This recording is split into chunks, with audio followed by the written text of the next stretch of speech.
పరిమళము నీదేనా నాలో పరవశం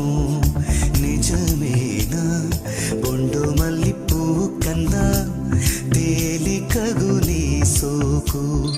రెండు కళ్ళు మూసుకున్నా లాగు మరి నీ వైపు సొగసును చూసి పాడగా